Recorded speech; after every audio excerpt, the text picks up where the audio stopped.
Assalamualaikum warahmatullahi wabarakatuh. Perkenalkan, saya Risma Salwalifah dengan nomor NPM 10122102. Saya dari kelas 4 Manajemen Angkatan 2022. Pada kesempatan kali ini, saya akan memaparkan terkait analisis dan perancangan jabatan Chief Technology Officer atau CTO. Video ini dibuat untuk memenuhi tugas pengganti ETS, mata kuliah Manajemen Sumber Daya Manusia Universitas Teknologi Digital. Posisi yang saya akan jelaskan pada kali ini seperti yang sudah disebutkan sebelumnya, yaitu seorang Chief Technology Officer atau CTO. Ini masuk ke divisi eksekutif departemen dan memiliki atasan langsung seorang CEO, yaitu Chief Executive Officer. Bawahan langsungnya itu banyak sekali, diantaranya yaitu Direktur Teknologi Informasi, Manajer Pengembangan Perangkat Lunak, Manajer Jaringan Infrastruktur, dan masih banyak lagi yang dibawahi oleh CTO ini. Nah, apa sih CTO ini? Chief Technology Officer ini ngapain aja sih gitu ya? Nah, CTO adalah seorang eksekutif senior yang bertanggung jawab atas pengelolaan strategi dan implementasi teknologi informasi dalam sebuah keamanan informasi. Pengembangan perangkat lunak, juga memimpin tim teknologi. Tentunya ya, karena dari awal sudah disebutkan bahwa CTO teknologi. CTO ini dari Departemen Eksekutif, berarti otomatis memimpin gitu, memimpin tim teknologi. Adapun uraian tugas yang pertama yaitu memimpin, mengelola tim teknologi.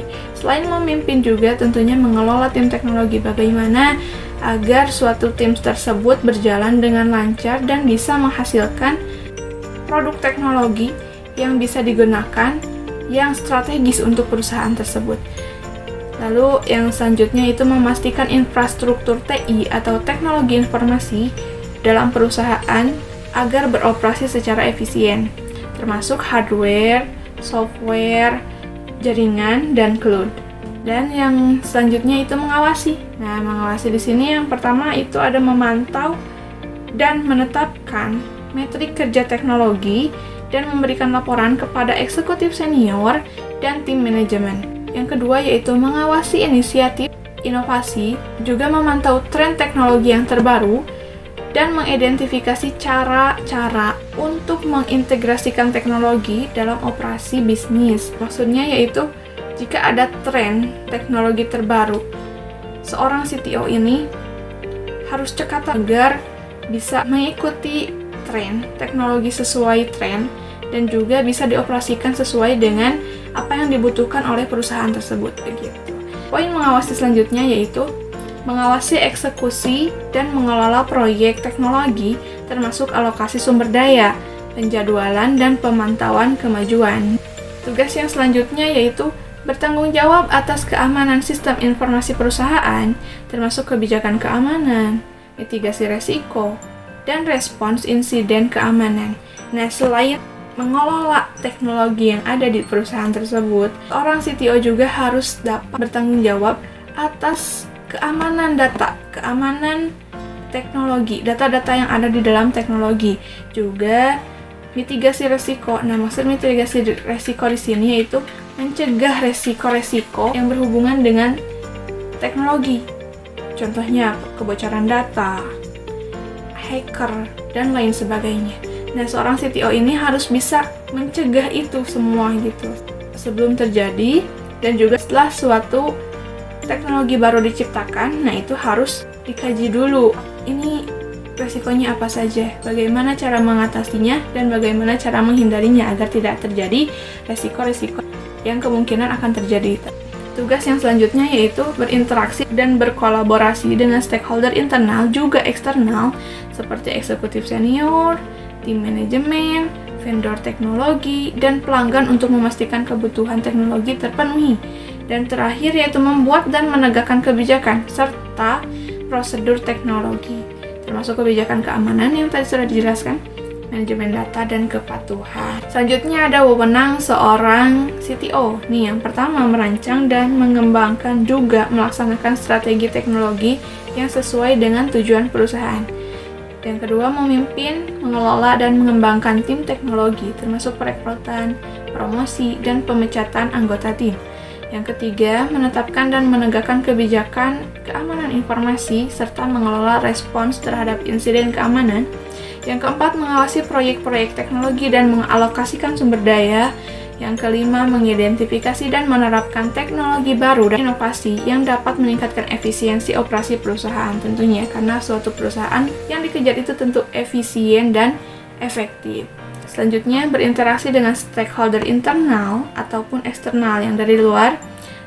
Lalu, menentukan prioritas teknologi. Apa nih yang menjadi prioritas dalam bidang teknologi di suatu perusahaan saat ini? Nah, tentukan prioritasnya untuk dijalankan lebih awal. Selanjutnya, menetapkan dan memantau metrik kerja teknologi. Dan terakhir, memberikan saran dan rekomendasi kepada eksekutif senior atau CEO dan tim manajemen terkait isu-isu teknologi dan inovasi. Nah, yang selanjutnya itu spesifikasi jabatan. Nah, maksud spesifikasi jabatan di sini, apa sih kualifikasi dan juga skill apa aja yang harus dimiliki oleh seorang calon CTO atau Chief Technology Officer. Nih, yang pertama yaitu minimal lulusan S1 di jurusan Computer Science, Information Technology, dan Information Technology Management. Yang kedua, mahir dalam komunikasi, manajemen, dan analisis. Tentunya karena seorang CTO ini tidak hanya mengawasi teknologi saja, tetapi memanage sebuah timnya juga, memanage teknologi sebuah perusahaan juga. Tentunya harus pandai menganalisis, manajemen, dan juga teknologi tentunya. Komunikasi karena komunikasi ini sangat penting untuk seorang eksekutif tentunya, karena akan membawahi para bawahannya juga dan juga berkomunikasi dengan orang internal dan eksternal yang tadi telah disebutkan. Lalu, mampu membangun hubungan yang kuat dengan stakeholder internal dan eksternal, termasuk vendor dan mitra teknologi. Selanjutnya, memiliki pengalaman memimpin tim teknologi, baik dalam perusahaan besar ataupun organisasi kompleks. Mahir dalam programming, memiliki pengalaman minimal 10 tahun dalam bidang teknologi informasi, pengembangan perangkat lunak, atau peran terkait yang berkaitan dengan teknologi. Lalu, memiliki kemampuan untuk melihat potensi. Nah, selain melihat potensi, CTO juga diharapkan mengintegrasikan teknologi dengan visi perusahaan. Harus sejalan nih. Visi perusahaan bagaimana nih? Oh, berarti teknologinya harus sejalan dengan visi perusahaan. Harus efektif dan efisien yang tadi telah disebutkan, berarti si teknologinya juga harus mendukung keefektifan dan keefisienan perusahaan tersebut begitu. Lalu, ahli dalam mengidentifikasi peluang. Nah, peluang di sini yaitu peluang inovasi dan teknologi baru yang dapat meningkatkan kinerja dan efisiensi perusahaan. Balik lagi ke efisiensi. Lalu, memiliki pengetahuan mendalam dalam bidang teknologi informasi tentunya, memiliki pengetahuan tentang keamanan informasi dalam mitigasi resiko keamanan agar dapat memberikan solusi dengan cekatan ketika terjadi resiko keamanan dan dapat menghindarinya, seperti yang telah disampaikan tadi di awal. Dan mampu mengembangkan juga menerapkan strategi teknologi yang sejalan dengan tujuan perusahaan, serta ahli dalam mengelola proyek teknologi.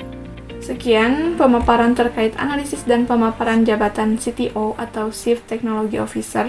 Oh iya, buat teman-teman siapa nih yang mau lanjut kuliah, tapi dengan waktu yang fleksibel, di JTK University jawabannya. Yuk langsung aja ke poin Instagramnya. Oh iya, sedikit bocoran, di sini banyak beasiswanya loh.